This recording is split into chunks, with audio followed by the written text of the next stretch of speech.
Hello everyone and welcome to another episode of the All Words Are Free podcast. So today we're carrying on with a little mini series, having a lot of fun. I feel like it's been going well so far. So today we're talking about horror, which will be an interesting one. I have a lot of thoughts on like the more film stuff, but we'll get onto that. And we are in conversation with Rebecca, who has been on the podcast before. Sorry, I did just wave. Yeah. Hello. Go on, introduce yourself. Yes, I'm Rebecca. Well said. Yeah, I'm back in business, back in town, back on the podcast. Thank you for having me. Yeah, I studied psychology. I don't really know what else to say. No, psychology might be a good one for this, to be fair. Yeah, it is. I do feel like it does affect my enjoyment of things, understanding how things work. Maybe we'll get onto that later. Maybe we will. Maybe we will. Okay, so to begin with, as I said, we're talking about horror. So, well, I guess I was going to say why did I choose you for this? But I feel like that's a really bad question. But why do you what do you like about the genre? I just think weirdly, it's very. It's going to sound very concerning, linked to my childhood. Mm-hmm. Let me explain. Okay. I was always like a massive kind of, like a movie nerd as a kid. And I used to watch like a bunch of behind the scenes videos on YouTube because my parents didn't limit my internet access. This is what I watched, and it eventually got on to like the behind the scenes of the Saw movies and Final Destination. And I would just like kind of watch how they crafted it and like all the kind of departments, like mostly makeup, but also like all the music people and the directing and the acting and how they shoot certain things. I was just like so fascinated by it, because there's always a part of me whenever I consume horror media, it makes me really engage with like the process of creating it, and I find that to be half of the appeal for me. I'm like, this is really cool that everyone's coming together and they're making me feel scared. That's really cool. So yeah, that's kind of how I got into it, I guess, and it's just kind of grabbed me and never let go. I just think it's a really intriguing genre that people, I think it's so interesting that people actively engage with stuff that makes them feel scared. Yeah, it's really interesting, Yeah, because it's, I don't know, adrenaline is adrenaline, I guess. Yeah.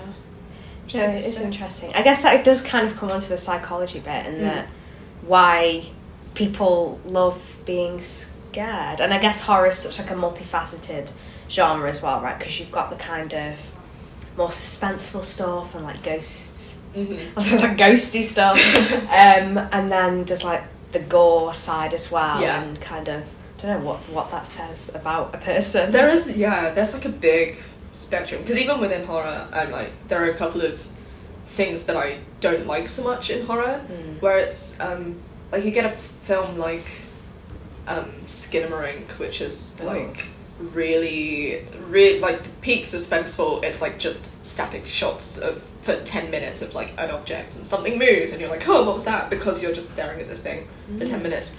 And then you get like Saw. Yeah.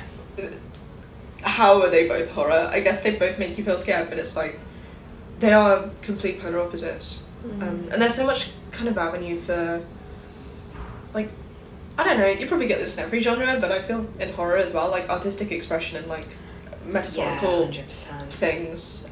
There are so many arty horror films, which is, you know, I quite like an arty horror film. Love an A24, you know, random Long Legs, that was fun, you know. Would you say you gravitate more towards that kind of arty style than a Saw or anything like that? Yeah, I think more recently, yes, because now I can kind of pick them apart and understand them. Same with books as well. Yeah. Like there are a lot of very literary fiction style horror, which is I gravitate towards lit fic anyway. Yeah.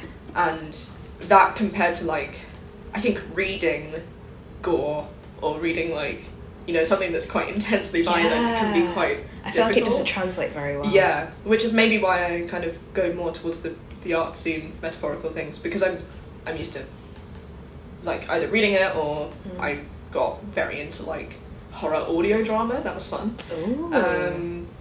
Yeah, so maybe that's why it's just kind of guided my tastes away from what it was as a kid, which is just like gratuitous violence. Please don't be concerned about my media taste as a kid, but like, yeah, I don't know. I think there's maybe more depth to horror than a lot of people think that there is. I mean, it does give that sense of escapism. So, like you were saying, you liked it when you were little. Like, you know, I guess horror can be just as escapist as like a fantasy or whatever. Yeah. And obviously on different kind of levels slightly, or whatever. Yeah. But I don't know. It's nice kind of see how taste develops and changes and what you kind of hold on to. I guess is almost a nostalgia to it as well. Yeah.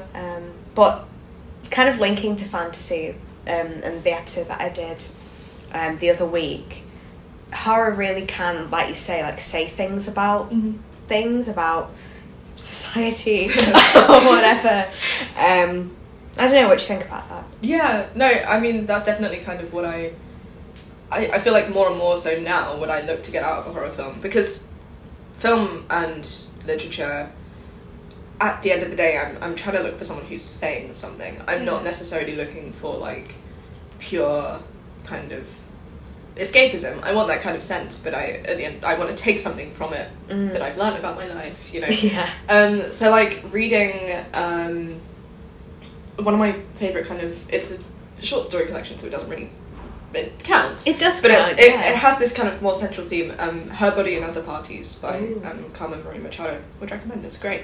And it's kind of tied together by this idea of like the author's identity as a female person and also a person who is Mexican, and she just kind of ties together all these stories with like this thread of the essentially horrors of being a woman and the horrors of being an ethnic minority, but it's so interesting to like analyze through these kind of different lenses, because if you read it just as it is on a page, you can be like, okay, this is a novella about Mulder and Scully from the X-Files, like on an acid trip. On the surface, that's what it is, and you just kind of have to read a bit deeper into it. Yeah, I feel like I sound a bit like, oh, we just need to, you know, read between the lines, but like it's kind of what I get out of it as a media and why I enjoy it so much.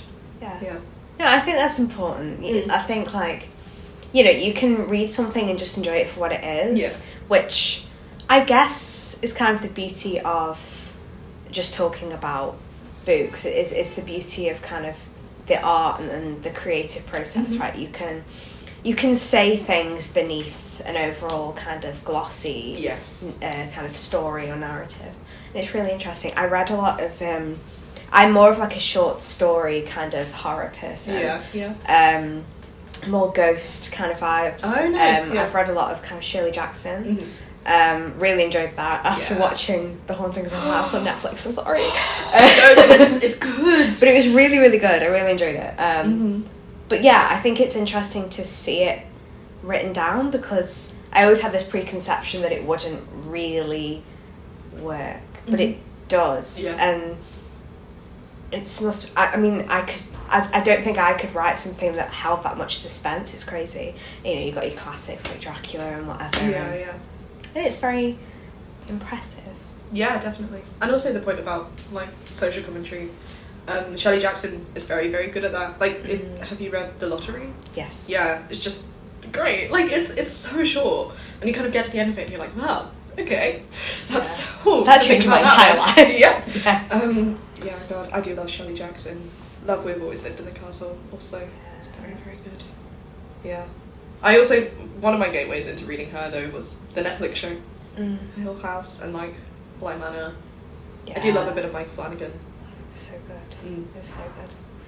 Again, I think that's nice. It's nice that, because you know, there's the whole thing of like books versus films. Yeah. And the adaptation not being as good as the book or whatever, but it's nice when an adaptation actually leads you back to the source material. Yeah, definitely.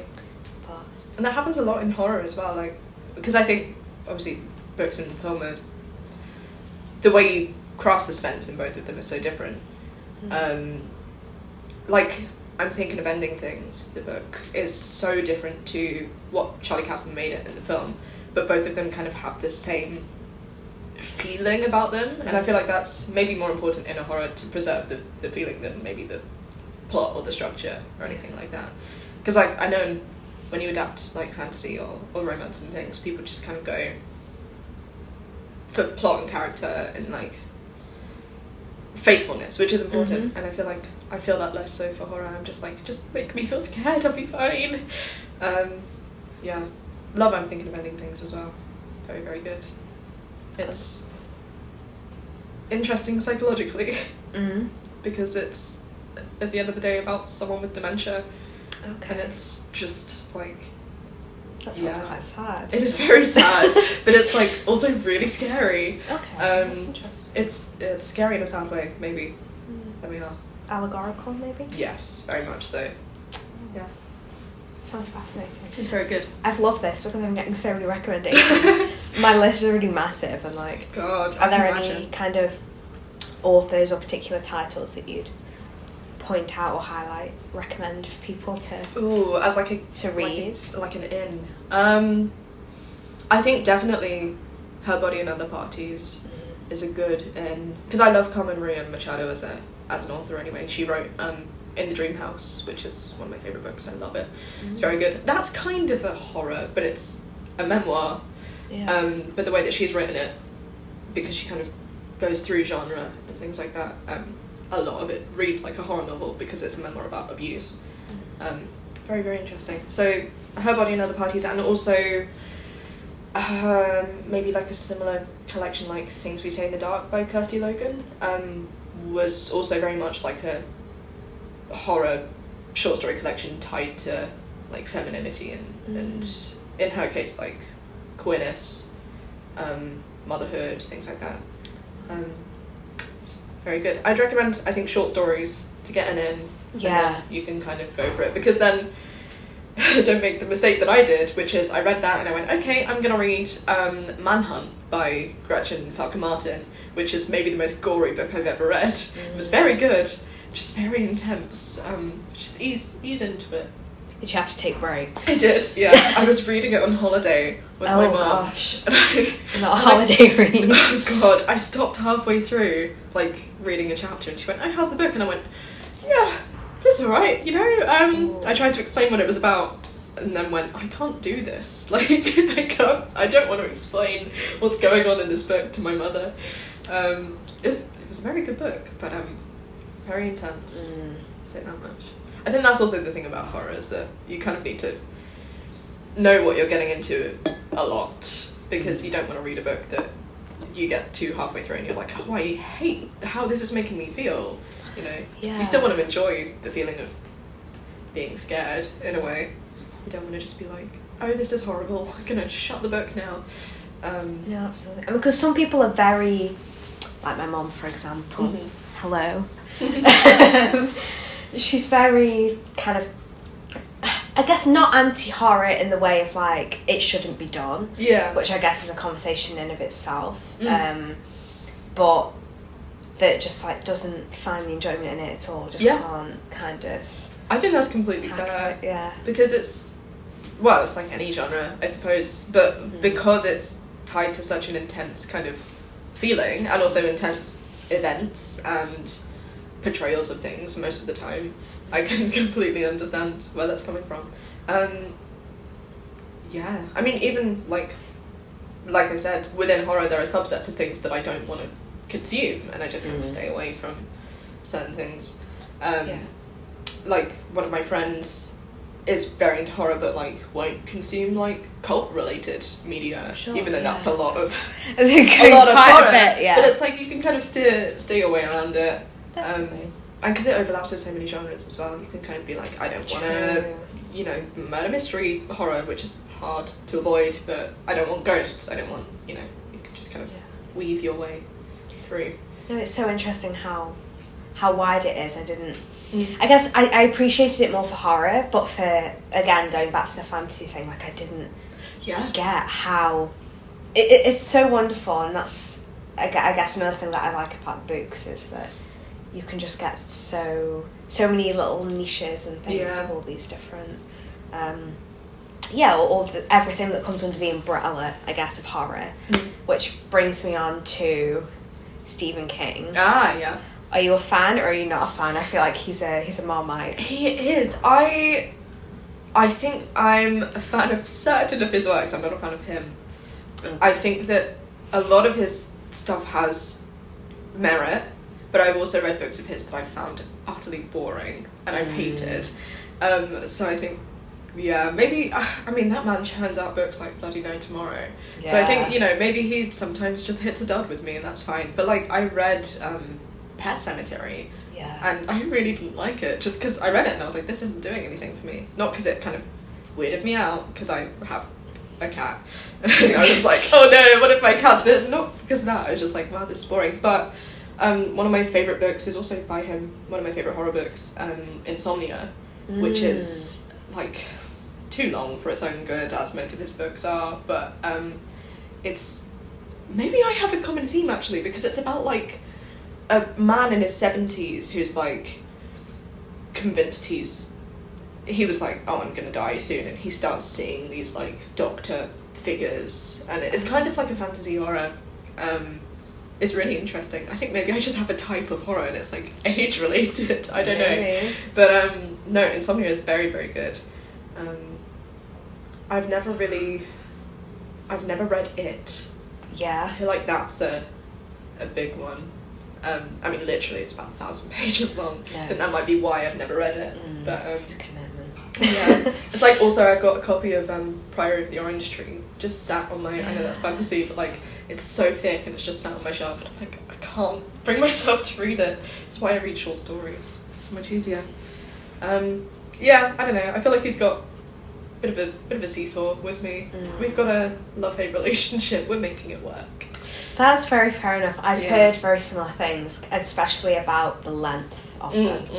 That it's kind of like, as my dad says frequently, why use one sentence when you can use 10 pages? Yeah. So, yeah, I've never tried to read his stuff before. Yeah. So, would you encourage me to try? I think so. I think that there are maybe some that are more accessible as first reads, and also likely to kind of get you hooked. Like, I think Misery is great. Yeah. Misery is an amazing film also. Rob Reiner, love him. He directed The Princess Bride as well. And I think Misery is so good because firstly it's short. Yes. But also it's like kind of a thrillery, like it's not too high concept at all. It's not like this man starts seeing little doctors everywhere. It's just like obsession. Yeah, Misery is great. And also Needful Things might be good. It's just quite long. It's a shop, and everything in the shop comes with a price, but it's not like a normal shop where everything comes with a price. It's like, psychological price. I don't know. It's quite good. No, definitely Misery though. That was one of the first ones I read of his, and I was like, ooh, I like that. That was good. Yeah. Because, the films can, as we've said, like definitely change things, but I do like the film. Yes. The more recent one. Yeah. I have a thing about films where there's groups of like teenagers. I don't know why. I just do. Like the Goonies, love. Oh yeah. Yeah. And I mean, what would that class as? Is that fantasy? Yeah, thrillery? Like I don't know. Adventure. I don't know. Yeah. But anyway, I mean, my point is that it's interesting to kind of see what they take from the books and like highlight in a film, and I think like you say, it's more the kind of spectacle side of it than maybe the underlying kind of themes. Yeah, I think so. I mean, even in the case of Misery, like they changed, not to spoil anything, but they changed quite a key something that happens for the film, and I honestly think it's more effective in the film. I think that it's great, but maybe, you're right. I think it's also about what kind of works in the written, like what you can visualize in your kind of mental imagery compared to what someone can show you and make you hear on a screen. Yes. Because psychology coming into it. Some people have very, very vivid, like visual and auditory mental imagery, and I feel like maybe they're the people who would get the most enjoyment out of reading horror rather than watching it.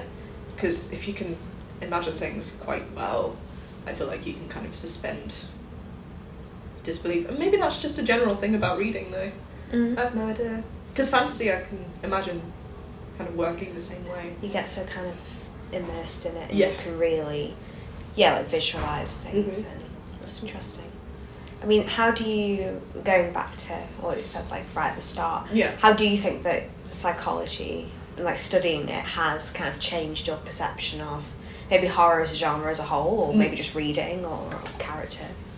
Yeah, I think that it's, in relation to horror, it's kind of made me realise that, like it's kind of a well-known kind of concept, but it's just made me kind of come to terms with it, I guess, that people are just searching for things that can, like, activate and stimulate their brains in the most kind of, I don't know, exciting way.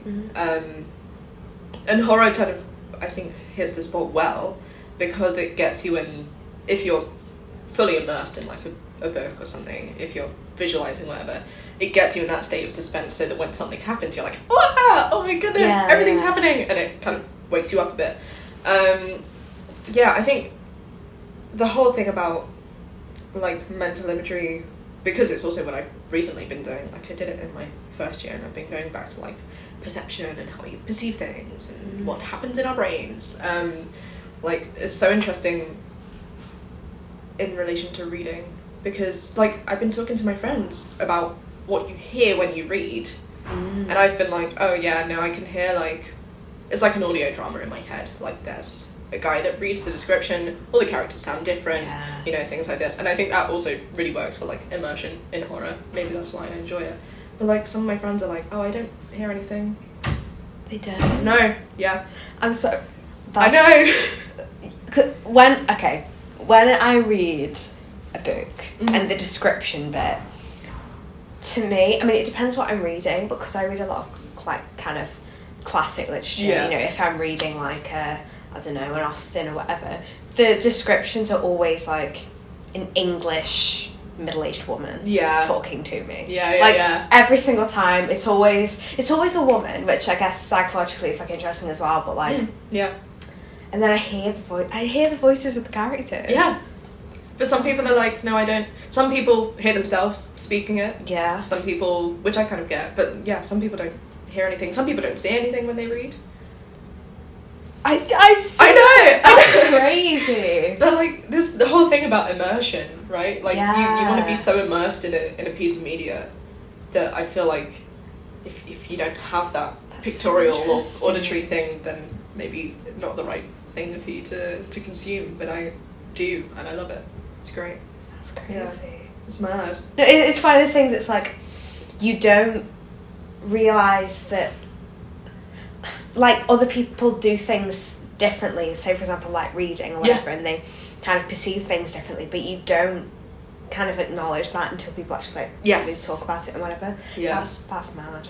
Like, my whole tutorial a couple of weeks ago was just me finding out things about myself and my friends that we'd never obviously talk about, because why would you?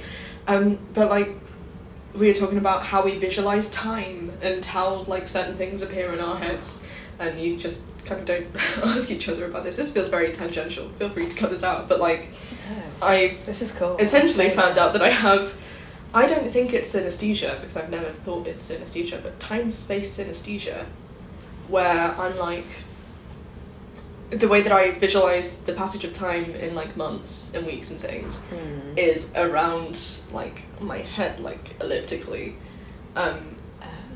Interesting. And I didn't realise this wasn't a thing that people had. So if somebody says, like, excuse my naivety, but if somebody says something like February, would you see it in a particular place? Or, like... Less so see it and more just be like, I just kind of know where it is, like, it's there. It's like the path. Yeah. Like, it's kind of, December, January, February are here, and then it goes out this way. August, September are there, and then it kind of just comes back. I don't know how, because, like, my college wife and my friend, who is my tube partner also, was just sat there like, they're just months. Like, I'd see them I guess I always do, like, if I'm thinking of a month or whatever, I will see it in, like, a straight line. Yes, yeah. But that's really interesting. Yeah, I don't... Yeah. But this is the thing, I didn't realise that people kind of had... Obviously, you know that people have different mental experiences, the one that you have, but if something's so fundamental to the way that you perceive something, you don't realise how it changes. Also, people that are, like, aphantasic sometimes don't realise until someone tells them, and they're like, oh, that makes sense now. Like, didn't realise why I couldn't see an apple when I was reading about an apple. Yeah. Very, so very interesting. Weird. Yeah. That's why I love my degree. Yeah. Anyway, there we are. No, psychology's so cool. It's like, again, like anything, there's so many like little kind of sub themes. Yeah, that's really cool, really interesting. Yeah. Back to horror. Back to horror. That was a massive tangent. No, it's fun. I like a tangent. I always go off on tangents. But talking about film specifically. Yeah. So kind of, you know, your classical horror stuff from, say, the 20th century versus newer stuff now. Do you, like, have a preference, or do you kind of consume a bit of everything? Are there big differences between them for you?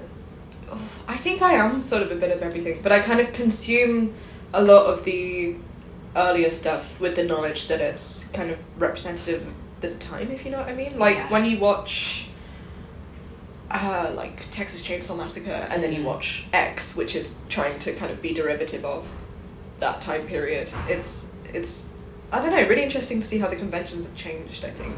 Yeah. And how people can kind of imitate, like, a lot of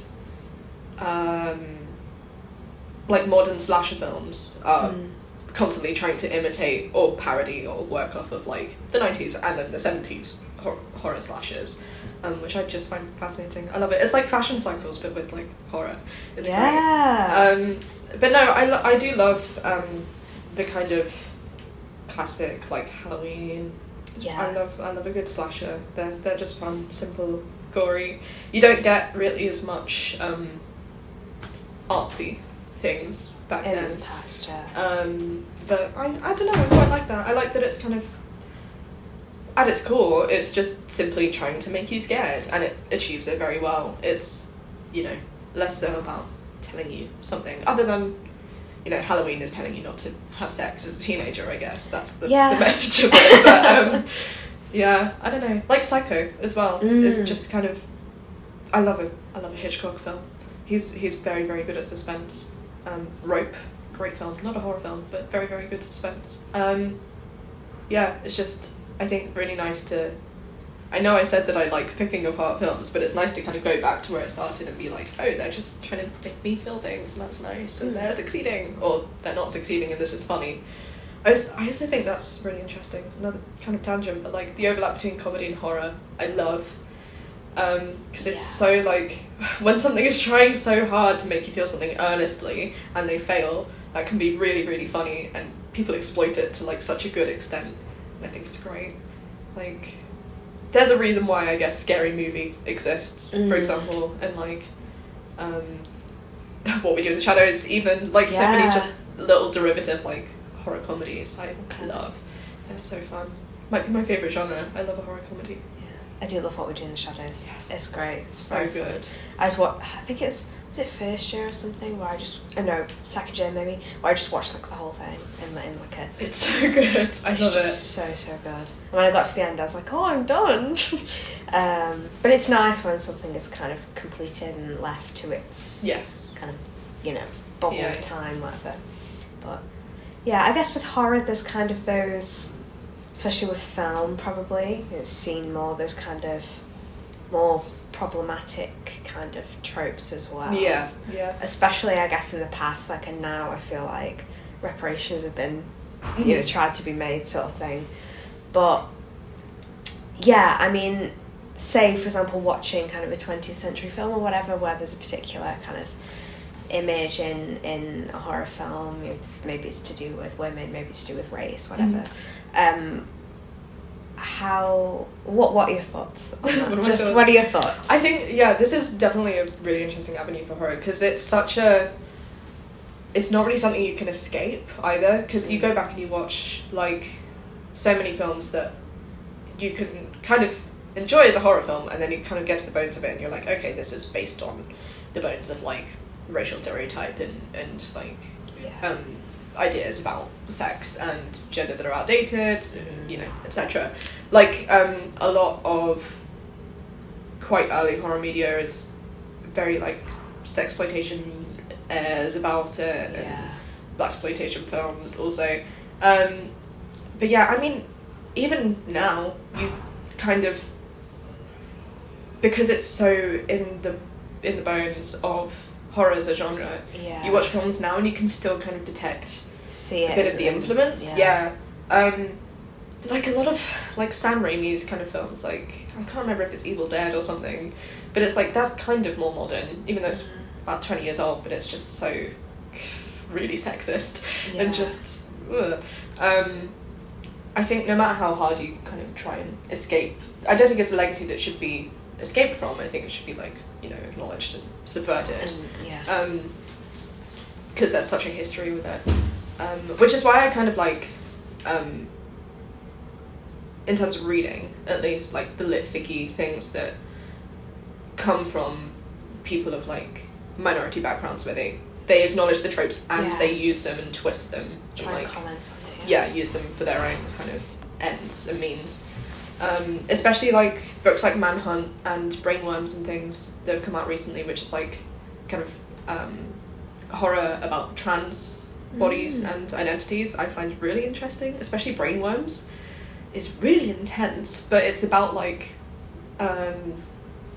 essentially people in British society get infected by this parasite that makes them bigoted against trans people, but also just generally bigoted, and it's your classic kind of horror apocalypse, but it's just so representative of like real world implications, and I find it fun that someone has taken the kind of body snatcher thing that is so, you know, rooted in something that's not so great and maybe slightly sexist, and they've twisted it and gone, oh, this is a good metaphor for like society and transphobia. I find that fun. It's really interesting. No, it's no, it is fascinating to kind of see where genres have started and kind of where they've come to.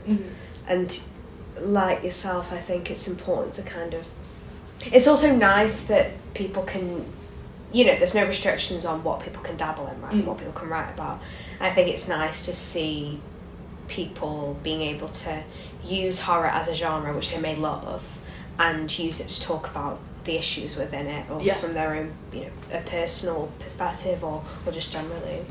It's really, it's really kind of fascinating. Yeah. I think also anything that does genre subversion, I'm there for, you know. Like, maybe the reason why I like comedy horror also, just kind of anything that acknowledges the form of what it is and tries to turn it on its head slightly. I'm very much there for. Yeah. So, talking about horror comedy, I'm glad you brought it up because this goes on really nicely. Oh, segue. Kind of. So, I wanted to ask you particularly about Nosferatu, the film. Yeah. So I published a piece recently. I did read it. You read it? Yeah. You read it? Okay, go on. In preparation. Yeah. I did my reading. But I really wanted to ask you about it. Have you seen it? I have not seen Nosferatu. You haven't? No, but I really want to, and I really need to. Also, especially after reading what you thought about it, because I think it's so interesting. Have you seen like past Nosferatu films? No, I also haven't seen the classic one. I mean, I've seen like a lot of vampire media, just haven't really consumed Nosferatu. But no, I've heard a lot about the Robert Eggers one, and I've watched The Lighthouse, so I know kind of his directorial style. I loved The Lighthouse. The Lighthouse is great. I love it. Very, very good film. But no, Nosferatu, I think your view of it, I think, kind of links back to what I was saying about someone so earnestly trying to make you feel something that sometimes it can come across as quite funny. Yeah. Oh my god. Literally, like, I'm literally cackling. I went with these days won't mean it. I went with Cecilia and Amy, and we were just we were really trying not to laugh because it was just so funny. God. And it's a horrific story.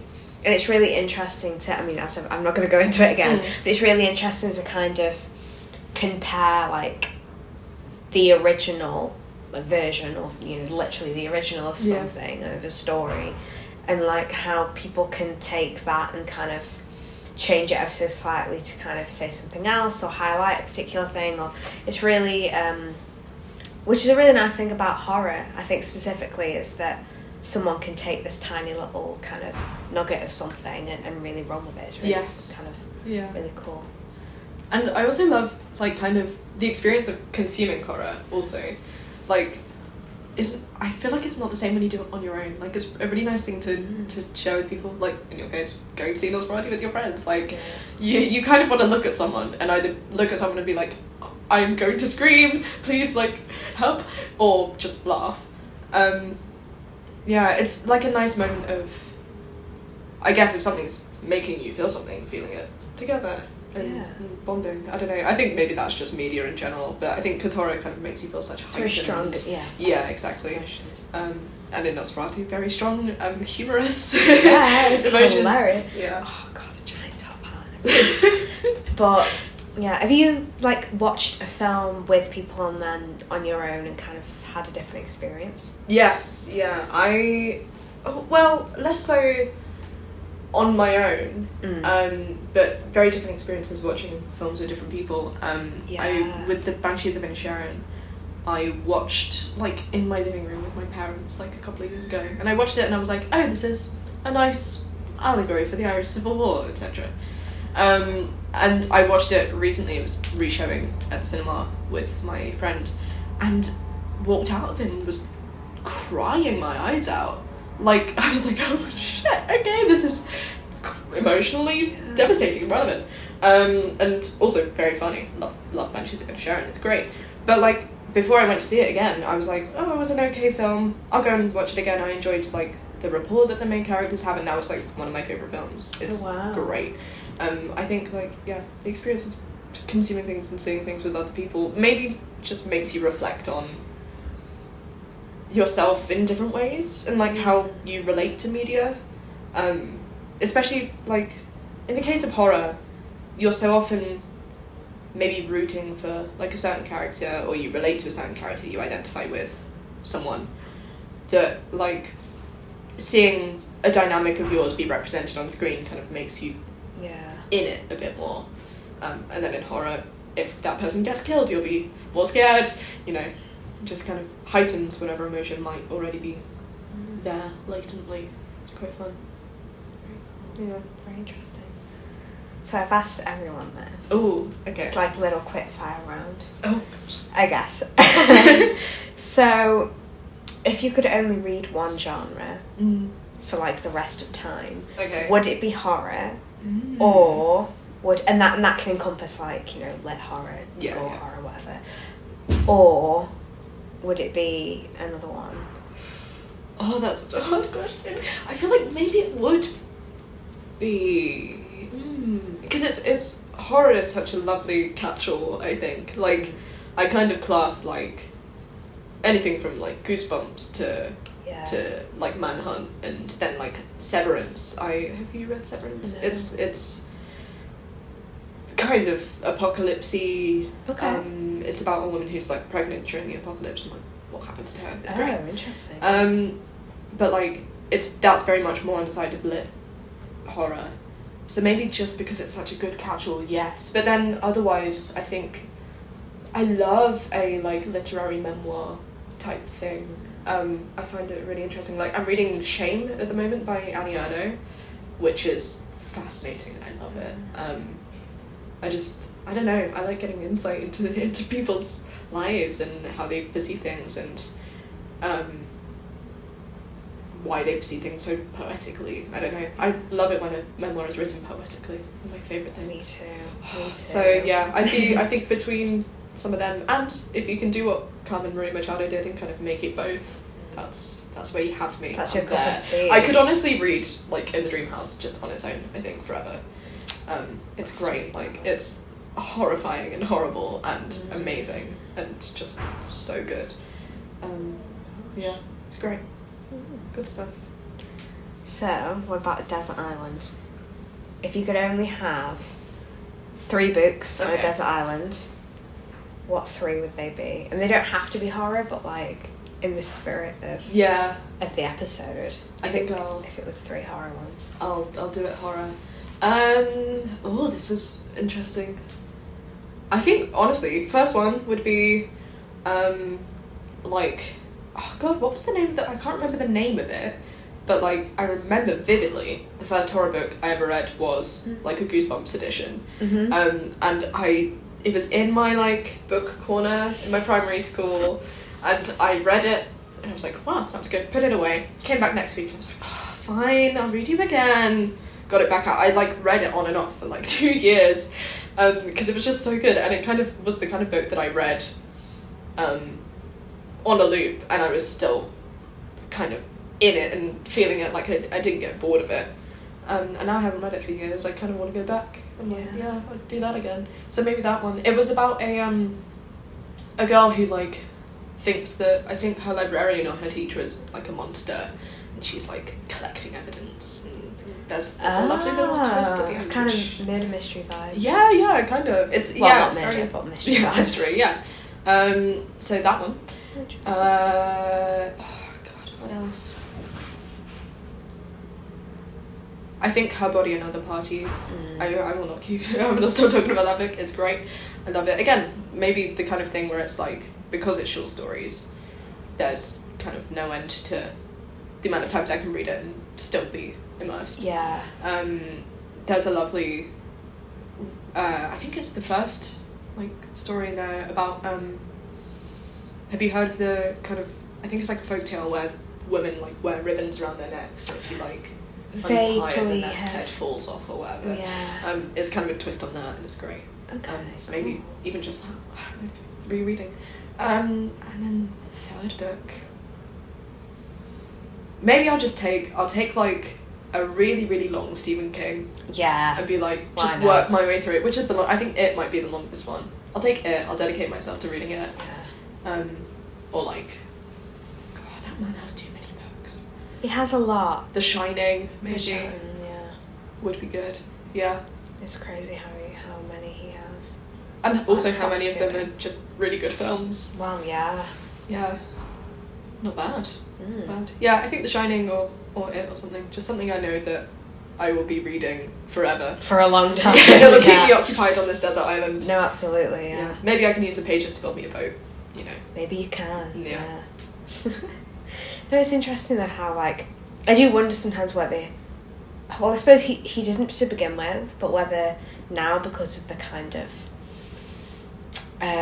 what's the word, like charge behind it, but that's not the word I was looking for, the momentum, the momentum behind it, whether he does just like come up with them with the vision about them becoming films. I reckon he does, because I mean, like, I think Doctor Sleep was probably written in that vein, because it was a sequel to The Shining, and I feel like that's just a bit not derivative, but like I feel like it's just him going, there you are, get your IP, off you go. Maybe he does, but he has been kind of like, as far as I'm aware, well, always has been kind of branching out into weird little bits of genre, and like he did The Dark Tower, which is just kind of fantasy horror, like The Green Mile came from there. So maybe he's just kind of exploring, which is nice. I mean, you could you could be writing for X number of years, and it's still nice that you can kind of try different things. Maybe he doesn't need the money. He doesn't. Definitely not. No, so he's obviously doing it for a reason. Yeah. He just churns them out. He's like, who's that guy that just like does like 5 books a year? What's his name? James someone. Are they like murder mysteries? Yeah, I think they're like kind of what I'd call like airport thrillers. It's not Brown, is it? No. But that's like Jack Reacher, I think. Is that James Brown? I don't know. No, James Brown is the singer, but someone Brown. Dan Brown. That's him. I know what you mean. That there are people who can really rattle them out, and it's like, oh my god. I'm still working on mine. It's Honestly, been like 5 years, like, 6 years. I admire the speed and dedication, I guess. But also, when you've already written a couple, I'm sure it's probably easier to sit down and write if it's your job, and you're not having to do it alongside everything else. Well. Yeah. Wow. Yeah. If only, eh? Oh god. But okay, another little quick fire thing. What is your favourite non-book thing and non-film thing to do in your spare time? Ooh. That's so hard. So much of my life is just consuming media. I like to dance. I've been going back to dance recently, and I've been like reliving my like 16-year-old contemporary dance era, which is really fun. I've missed it. I've missed it a lot. I spent so much time at uni telling other people to move their bodies that I'm just like, I don't want to move around. I went to a dance class and I walked in and the guy was like, okay, we're gonna lay on the floor and we're gonna feel our limbs in contact with the floor, and I was like, I'm back. This is it. This is what I wanted. Was that oh gosh, what's his name? Because I have recently gone back to dancing as well. Oh my god. Like more like this year, and honestly, it's so lovely to get back into it. It's great. Tom something? Yes, yeah. At the old fire station. Yeah. Yeah, that class sounds really good. I actually wanted to try it. I'd recommend it. I need to like find time, because the only problem is I never have time to go. Because I did that like in week 0. And it was like, you know, when I didn't have academic things on, I'd done my exams. But no, it was lovely. I would recommend it. What class have you been doing? So I've got back into ballet. Oh, that's nice. also at the old fire station. Yes. I think that's the slot after his. Or there's one after his, and then there's one on a Monday. Oh yeah. And I go to one on the Monday. And it's really, really fun. It's just nice to like let loose, I guess. And I go to lyrical and commercial at Wadham. Yes. At Wadham College. I mean nothing. At Wadham on a Wednesday. So that was last night, and I love it. It's just so like, the lyrical's very similar. The first 45 minutes is just like freestyle, stretchy, getting in tune with your body kind of thing. We did this exercise where like she put on some music and the wall was our partner, and we were just dancing with the wall for like the entirety of the song, and afterwards we all came together and was like, did anyone like experience anything, what did they feel? And I was like, I love it so much. And you just feel so relaxed and open. Yeah, you know, exactly. I feel like you might feel a bit, you know, a bit kind of like, feel a bit embarrassed to say anything, but you know, it was nice to just, I don't know, it felt so kind of relaxing. I guess I kind of had that feeling of, you know, when you're dancing with a person or with people, even in a group, not necessarily partner work, it's very, or at least for myself, there's kind of that apprehension of being watched or kind of judged in a way, even if, you know, someone's super lovely, so not necessarily. But with the wall, it was like very safe and supportive and cold, so it was nice and calming. And anyway, I mean, this is completely off. Oh my god. It is one. I'd recommend the lyrical class. The lyrical class. I do need to. Oh yeah, Wednesdays. Yes. Wednesdays. Yeah, I might have to pop along. I will be there. Might see you there. I will be there. Oh, that sounds really fun, doesn't it? Because you're right. Like doing partner work is, I think once you have to get past the fear of being perceived, or at least being perceived as like, you know, something that you're not necessarily. Yeah. Because you have to be so attentive to who you're dancing with that I feel like it's hard to not seem like you're completely analysing someone. Yeah, no, that sounds lovely. Oh my god, yeah, love dance.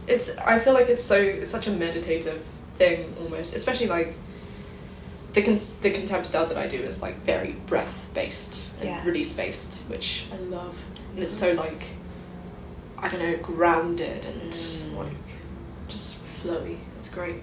Yeah, I love that sort of thing. Yeah, that is what I like about kind of contemporary lyrical. It's got that balletic undertone, but it's not as strict as ballet. Yes. And so, which is exactly why I never liked ballet. I think I went to ballet like for like 3 months when I was about 11. and then left because I was like, oh, I don't like that they're telling me to do things. Yeah, it's very rigid and expensive, but that was, you know, different issue. But yeah, I just kind of went to contemporary, and my teacher was like, okay, now you're going to like pretend your arm is a paintbrush and paint on the floor. I love arm work. It's great. My favourite thing I've ever got was like, your arm is like one of those rakes in a Zen garden, and the air is sand, and you just kind of go whoosh, like through it. It's great. That's so cool. It's so fun. Yeah. Love dance. Interesting. It's great. Yeah. Love just moving. Also exercise. Yeah. Good for you. It's good for you. Yeah. Mentally and physically. Exactly. So yeah. Final little bit before I kind of ask you if you have anything else that you wanted to say about horror. So keep it in mind. A little book swap situation. So you've already recommended me many, which I've added to my list. But if there was just one that you would say, like, Lily, you need to read this, what would you recommend to me? And then I will recommend something to you. Ooh. Oh, that's really hard. I think he'd really like Things We Say in the Dark. I think it's just kind of it plays a lot with like form and structure, and it's like go for it. It's kind of like very representative of the author's identity also. I think it's good. It just kind of brings a lot of different elements together. It's great. It's like one of my favourite bits in that collection is it's a description of rides in a theme park, and then you kind of keep reading, and it starts to like get weird, and like things start happening. Sounds weird, but it plays with structure a lot, and I feel like there's something quite poetically nice about that. In that the author's very clearly kind of given herself a form or something to stick to, and then just kind of played with it genre wise, and I find that quite interesting, and I think you'd appreciate it as like a writer. I think it'd be fun. Yeah. There you are. Interesting. It's written down. It's on the list. It's on the list. That one sounds really cool. I like the way you talk about books. I feel like really does them justice. So, thank you. Yeah. That sounds really good. So have you ever read Drive Your Plough Over the Bones of the Dead? No, I haven't. But I was literally talking about it with my friend yesterday. You need to read it because it's not strictly horror. However, there are elements to it that are quite, I guess it's slightly more thriller adjacent. Yeah. But there are elements to it that are quite, you could see it as a horror film. Yes. Like, it's got that sort of vibe to it, and it's just, there's such a twist, and it's so wonderful. I'd massively recommend that. And also, on the subject of dance, I think there's a, I don't know if it's a ballet or like a physical theatre piece of it, like an adaptation. Oh, no way. By Complicité Theatre. I only know this because I went to see one of their shows over the summer, and it was great. And the way that they kind of translate movement to words is very good. Oh, wonderful. So maybe, I don't know if I'm correct about it being a ballet or not, but movement, like adaptation of it. It's very cool. Drive Your Plough. Yes. Because I've read a lot of the kind of Fitzcarraldo editions, and I really love them. And I love them. Kind of more. That's so nice to know that it's like a good genre fit for me. Definitely. I also think there's again, it's more kind of thrillery, because again, I guess like strict horror stuff, I guess I haven't really read, except for like the Shirley Jackson kind of vibe. Yeah. But again, that's not like, it's more kind of ghosty vibes. Yeah. Psychological vibes. But there's something called The Birthday Party as well, which is another Fitzcarraldo edition. Yes. But it's by a French author, Laurent something, I can't remember his surname. But I'm gonna have to Google it. However, it's really, really good. It's kind of thrillery vibes. It's about birthday party about this particular family, but then people kind of break into the house, whatever. But it's really interesting how it unfolds, and it's because there's all these like different little characters. There's like this artist, it's a female artist, and all her works are on the walls, and there's kind of a horror element to how they're described, and it's really, really interesting. Oh yeah. And yeah, I think you'd enjoy that, especially like if Drive Your Plough sounds like your kind of thing. Yes. I feel like you would enjoy that one as well. I have it on my shelf as well, so I can literally give it to you. Oh my god. But the surname is, excuse my butchered French, Morvinier? I mean, I can show you how to spell it. But yeah, I definitely recommend that. Yeah. Oh my god. Here we go. I'm gonna read so many books. I need to finish this book that I'm reading at the moment. What are you reading at the moment? Shame. Because I finished. I feel like I'm just working my way through Fiscarado because I finished Paradise by Fernanda Melchor. Yeah. Which was such an interesting book. It was really like. That was intense. I feel like that's a non-horror book that was very intense. And then I gave my friend Shame for his birthday, having read half of it, and then went, oh, I should go back and actually maybe read it before I give it to him. I haven't finished it. I've given it to him, so I'm like, well, I hope the end is good. But no, it's that kind of memoir thing that I love, which I'm looking forward to finishing and consuming. For reading, yeah. Yeah. No. What are you reading at the moment? I'm currently that's a great question. I'm currently reading, and I've almost finished because so I read a fiction, a non-fiction, and an audiobook read an audiobook, listen to an audiobook at the same time. And I'm currently reading The 5 People We Meet in Heaven. Oh, yeah. Which is really good. I've heard a lot of things. It's slightly outside of what I normally go for, but kind of poetically and like emotively, or emotionally, should I say? Yeah. It's very my thing. That's nice. Yeah. And it's really, really interesting because it's like the main character literally goes to heaven and meets these 5 people and learns things about himself. It's very kind of character driven, but it's really wonderful. Yeah. And then I'm listening to. Just started The Handmaid's Tale. So I've read it before, but I just kind of reconsume, and yeah, it's really good. There's definitely a different experience between listening to something and reading it. Definitely. And yeah, like I was listening to Butter as well, Stone's bestseller. I really need to read Butter. And it was such an interesting experience listening to it. Because the voice actress was so good, because it was like the voice for the female serial killer. I won't go into it, but the serial killer, it's the voice that the voice actor does is so insipid, and you're like, I literally hate you. But it's that was done very well. But yeah, definitely a different experience. Yeah, I studied The Handmaid's Tale for my A-level. And it was really interesting to study, actually. It's fascinating. Yeah. There's so much you can kind of pull out of it. Like, I understand why it's on the syllabus. There's so much about it.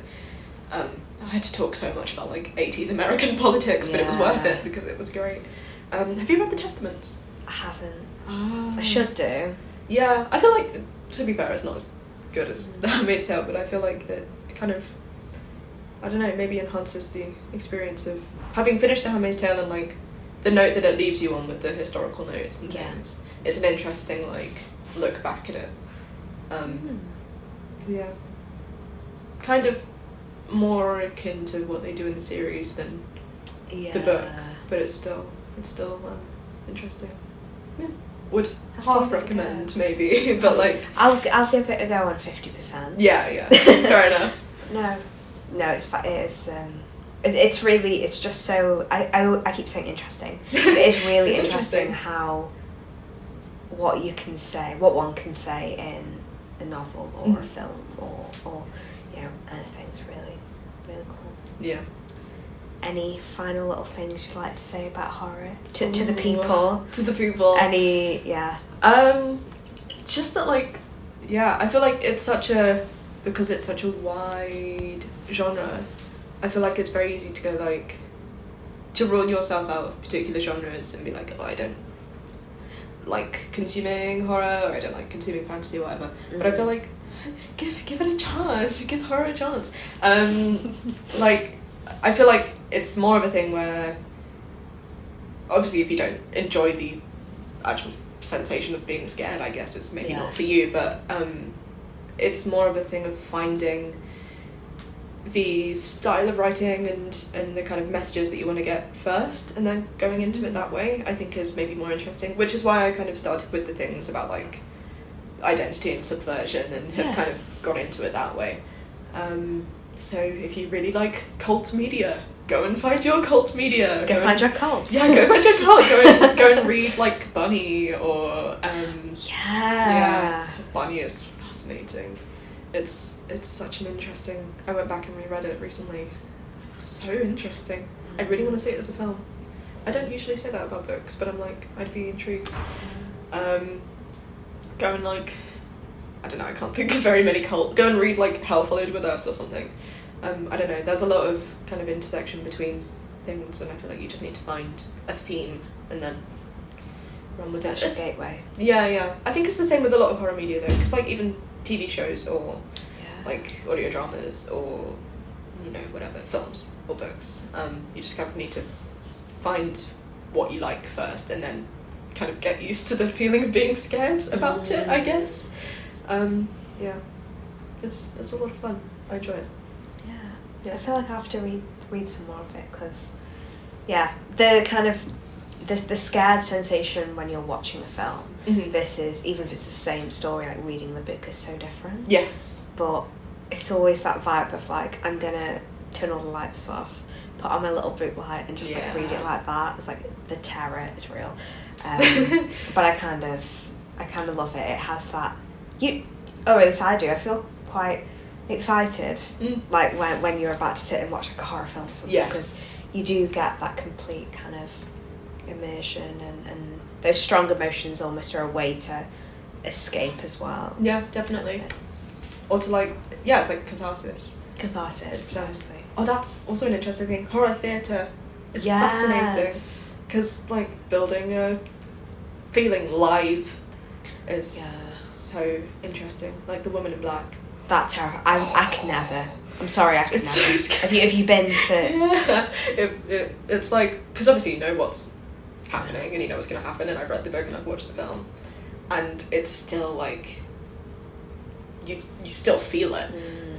It's really interesting. I feel like it should be something that's more explored In theatre.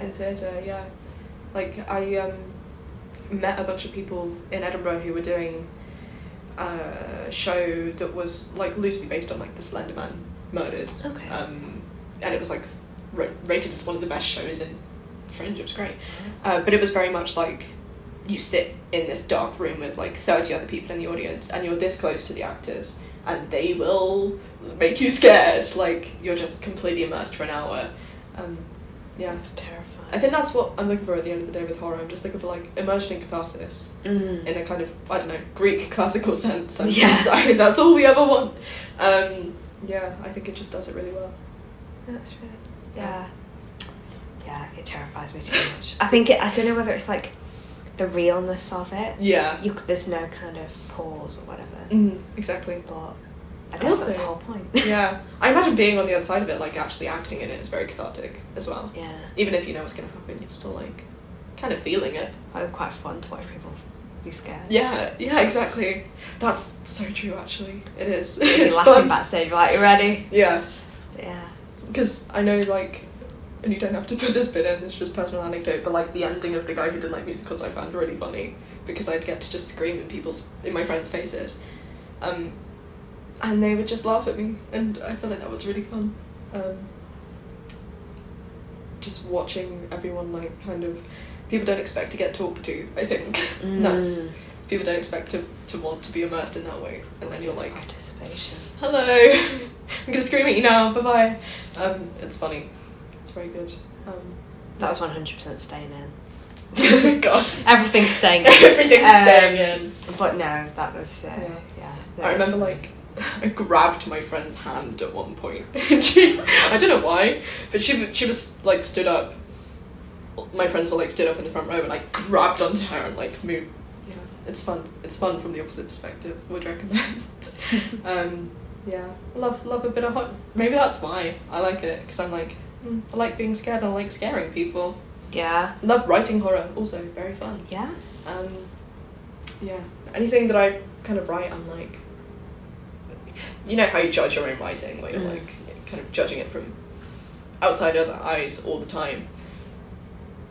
Hardly ever, but sometimes I've read things that I've written and been like, oh, this isn't bad. I feel apprehensive right now, and that's good. Yeah, love it. It's fun. Is that like script, short story? Bit of both. General actually. vibes. General vibes. No, I mean, what I tend to write anyway is like, for stage and for prose.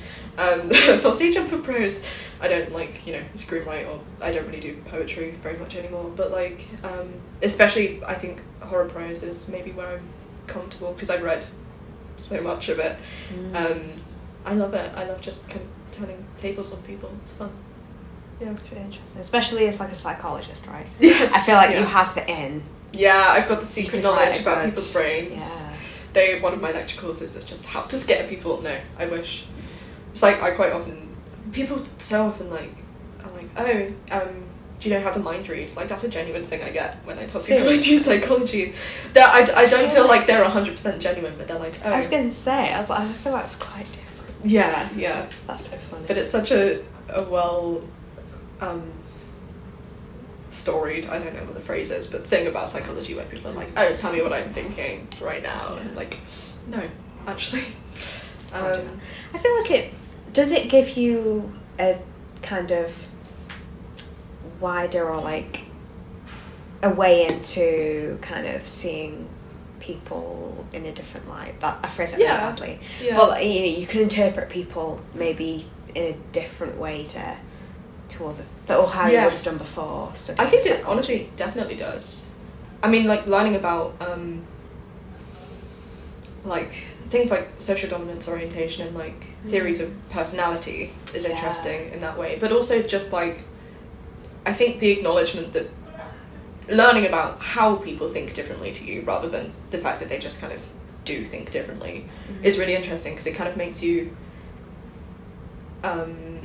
tend to think about other people's perceptions more, or I found anyway, because I quite like just, I don't know, considering other people's perspectives on things anyway, but like it's so easy when you like meet someone for the first time or whatever to constantly think about how you're coming across and that kind of, I don't know, anxious tendency, but like it's kind of made me go, oh, how am I being presented, and how do they think they're presenting themselves, and like how is this interplaying? It's really interesting, and also interesting from a creating things point of view, because you can kind of just try and picture the interaction. I don't know how to explain it, but it's definitely kind of, if not given me an insight, just given me kind of more space to think about what other people are thinking about. It's very cool. I love my degree. It's so good. I do love psychology. I think so. It's so interesting, and it's great to talk to, I mean, psychologists, but also people from all different kind of realms and what they study, and how it's kind of, I don't know, it's like a little stamp on them as a person, right? Yeah.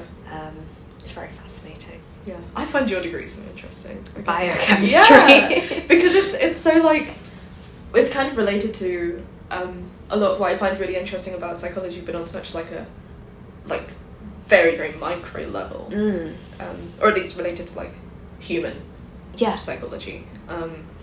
It's just so cool. I love it, and I love a bit of pharmacology. Yeah. Like my pharmacology lectures last year was so interesting, and I was like, I want to do this for my life. I don't, but like they're just so we all just work so same and also differently. Like it's very cool. Yeah. This is so tangential. No, it's very cool. Yeah. No, it's interesting to kind of see things on on such a kind of small level, and then you go to something like psychology, which is very much kind of the perceived state. Yeah. And then, something like philosophy, which is like the abstract. yeah, I love thinking about things on these different levels, in a way, which is, I guess, why science is important to me in that way. Definitely. But yeah, we love prose and reading as well. Yeah, we love the humanities. Yeah. Sometimes. We do. Yeah. Couldn't study it though. No, never. I mean, saying that, my other choice of degree would have been English. So. Mine too. But yeah. But like, you know, still. I'm glad I went the other way. Yeah. Per se. I think that. I mean, I don't know about you, but I feel like I have a very analytical kind of brain. Me too. I feel like English is quite analytical, but science is so. You kind of have a focus that you're trying to reach, and I find that reassuring, I think. Yeah. Yeah. Because English just seems kind of. I speak to my friends that do English, and they're like, oh, I had to write an essay on, like. And it just kind of turns to dust in front of me, like what they're trying to describe. I'm like, I wouldn't know how to argue. I want to argue for a point, and you're telling me you just have to talk about something? Like, I find that weird. I find it fascinating on a conversational level, but I feel like I wouldn't want the pressure of exams for that sort of thing, because it's something I enjoy doing, you know, it's why I do a podcast, right? Yeah. And I feel like being able to discuss these things, whether it's books, whether it's film, whether it's some sort of weird social thing, it's nice to just do that freely rather than having it as like a degree. Yeah, definitely. Yeah. Yeah. I think that, to be fair, I think the moment you get assessed on anything, it has a risk of kind of sucking your enjoyment out of it. That was finals. Finals for me. Not gonna lie. Yeah. Like every time exams have ever rolled around for me, I've been like, I hate this. I hate everything. Yeah. I hate what I'm doing, because you're just, I guess, apprehensive of your result and if you're going to be judged to be good at it or not.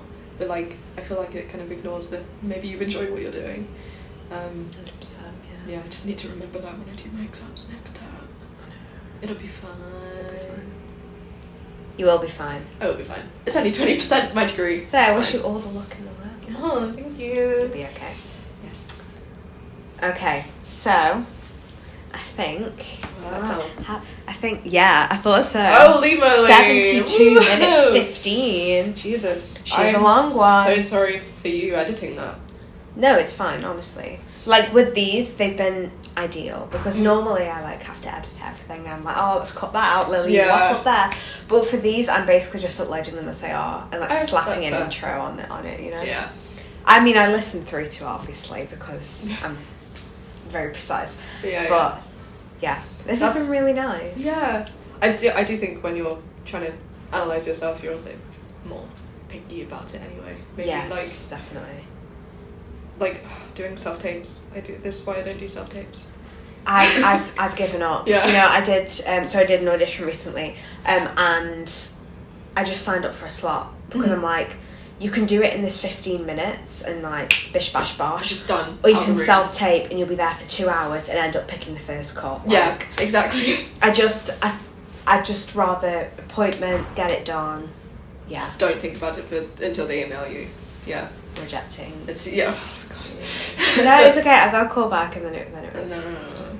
But no, I've given myself a rule where I'm like, I'm only doing 3 takes of this and then I'm done. Like I essentially, I guess, give myself a time slot because I'm like, I can't just keep watching myself do this. Yeah. Like I hate it. It's horrible. Yeah. I will just pick it apart. So I just kind of give myself 3 or 4 and then I'm like, that's it. I'm done.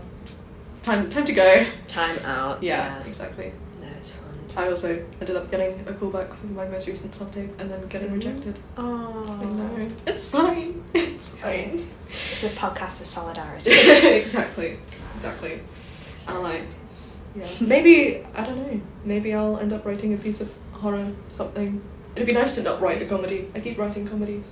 Yeah. Maybe I'll write horror. Branch out, try something new. See, yeah. Maybe I'll write a horror comedy. I was gonna say, maybe it's what we do in the shadows, part 2. Oh my god, that would be so fun. Yeah. Yes. Very cool. Hell yeah. All right then. Well, thank you for coming on. Thanks for having me. And yeah, hopefully we will see you again soon. Yeah. Because I think we kind of chat very easily, and it's nice to kind of we have a lot of kind of things we can talk about. So it's been very interesting. We talked about those different things. We have. Horror included. Too many things, maybe, some have said. But Time-space synesthesia in there somewhere. Yeah. Horror. Sometimes. Yeah. But yeah, thank you so much for coming on. Let's say goodbye. Yeah, bye everyone.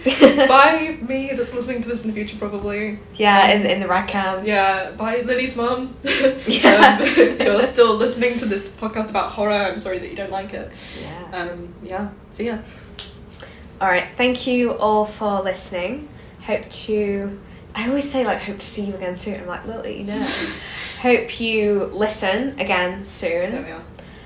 Take care and let's keep talking.